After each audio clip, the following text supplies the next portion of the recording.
Rudrans Roy.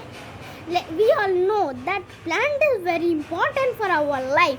It gives us food, shelter, air and many things. I have a small terrace garden. There are varieties of plants. Now you see, here is aloe vera. Aloe vera is a good thing for stomach, skin, hair. Now here we come. This is basil, commonly known as tulsi.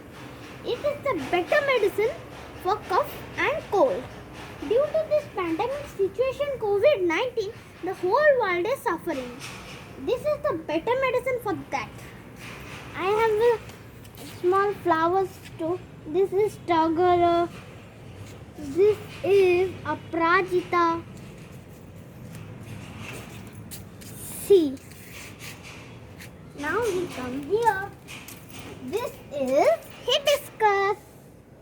Look. Now this is mint. We all know that mint is very important for digestion. Now these are some flowers you see. These are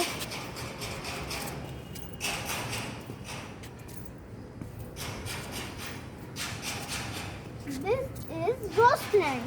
Rose plant. This is rose plant, but rose is not there. But this is a rose plant. I every day evening come to water the trees. Plants. This is one more tulsi. This is a hibiscus. This is also a hibiscus. Thank you.